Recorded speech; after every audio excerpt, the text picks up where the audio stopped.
And we continue to follow your breaking news tonight. 6 former Rankin County officers pleading guilty to charges related to the torture and abuse of 2 black men. Their charges stem from the beating and sexual assault of Michael Corey Jenkins and Eddie Parker. That's half true. That is horrible. If it's a quarter true, it's horrible. I didn't know it was going to be 110% truth. It's like, this is still unbelievable, and I'm still just nauseated and sick to my stomach about it. And again, I apologize to the victims, to the citizens of this county, and I promise you I'm going to do my best to fix it. What's good, YouTube? Welcome to Visible Truth Media. This is your host, 𝐷irty_God. I guess today, as this time of recording, we are doing nothing but updates. But this right here is a update story that we did. I don't know if you guys remember it. It's called the Goon Squad. These are 6 ex-officers, and this is what they called themselves. They called themselves in their little clique, the little gang that they got, the little group chat that they have. They call themselves the Goon Squad, and they all pled guilty to state charges in the torture of 2 black men. It wasn't just a torture, it was some sick shit that happened. We're gonna jump straight into the details. One of the men ended up having to get his tongue removed. Real story, we covered it. Here goes a snippet of it. Handcuffed and shot him in the mouth 3 weeks ago. He says he was discharged from UMMC yesterday. Jenkins and another man, Eddie Parker, say they were in Eddie's home in Braxton when 6 deputies entered without a warrant and abused them. Attorneys say Jenkins was charged with aggravated assault and possession of a controlled substance, and Parker was charged with disorderly conduct and possession of drug paraphernalia. Now they are calling for those charges to be dropped and for the deputies involved to face consequences. Okay, so you guys see the little snippet of it. I posted a picture. I'm gonna play the snippet also in the video. But you guys, I'm not gonna waste too much more of your time. Before we get into it, make sure you guys like, comment, and subscribe. And don't forget to hit the notification bell. Let's get it.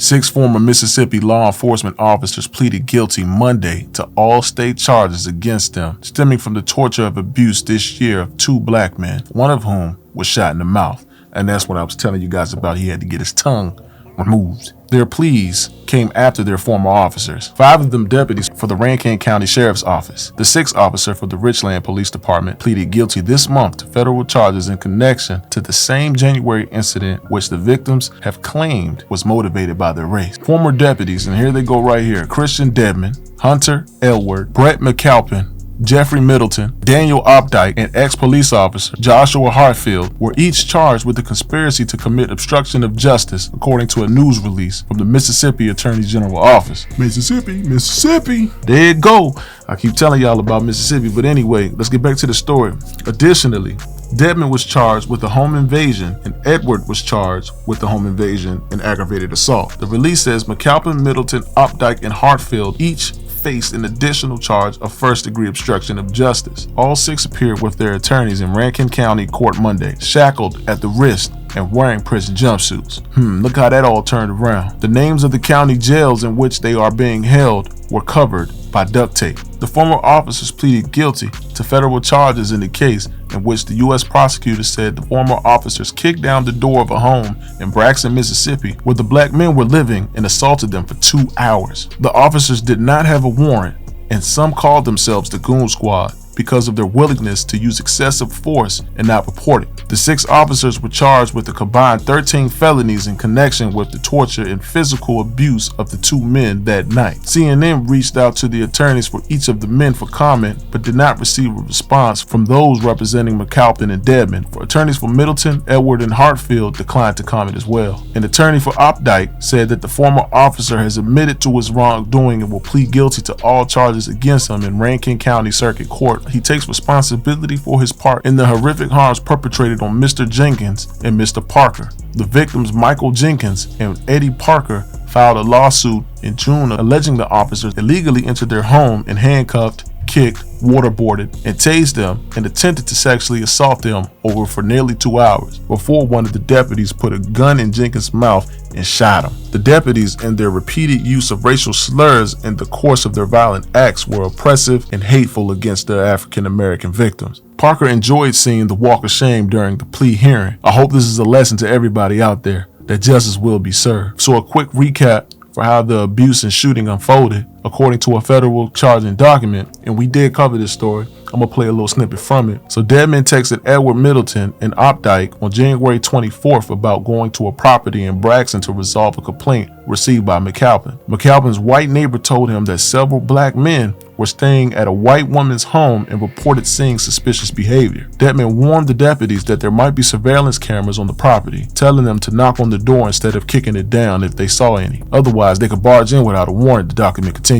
No bag mugshots, he said, meaning that the defendants could use excessive force on parts of the body that would not be seen in a mugshot, according to a charging document. Deadman told the others Hartfield would accompany them. Avoiding a surveillance camera above the front door, Deadman, Opdyke, and Edward broke open the carport door while Hartfield kicked open the back door, the document stated. They encountered Parker, who was living there to help take care of a woman who owned the property, and his friend Jenkins, who was staying there temporarily. Over the next 2 hours, the two men were subjected to grueling violence at the hands of these white officers, the document stated. They were repeatedly tased and called racial slurs, and the officers poured milk and alcohol and chocolate syrup in their mouths. Edward then threw eggs at the men, and Deadman poured grease on Parker's head, according to the document. Eventually, Edward removed the bullet from his gun, forced Jenkins onto his knees, and put the gun into his mouth. Edward fired the gun, which did not discharge, then racked the slide and put the gun back in Jenkins' mouth and pulled the trigger again, according to the document. The bullet lacerated Jenkins' tongue,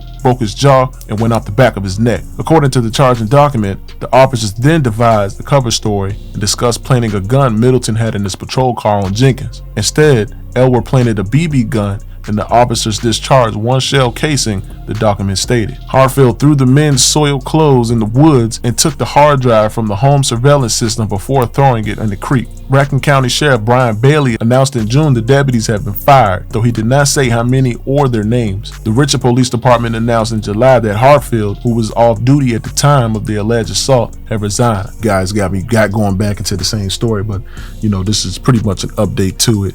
We covered this story before. I'm gonna leave a link in the description so you guys can really see the details about what happened to Jenkins and Parker and how fucked up it was, and how Mr. Jenkins had to lose his tongue because it could not be repaired once the bullet came in. He could have lost his life. Both of them could have lost their lives, man. To be tied up, put on your knees, sexually assaulted, food products poured on you, being called racial slurs by 6 white men in Mississippi, and these are officers because they heard you were selling drugs and allegedly sleeping with a white woman. Justice was served, and I hope all 6 of these officers get life. If they don't get nothing but life, if they don't get life for this situation, you're gonna hear another story from me, man. I'm not gonna waste y'all time, man. You guys let me know how you feel about this situation, but justice was served. All 6 of these officers were found guilty, and then there's still a lawsuit that's pending about this whole situation. So these 2 men right here, hopefully, will never have to work another day in their life. Don't forget to like, comment, and subscribe. Till next time, man. Peace.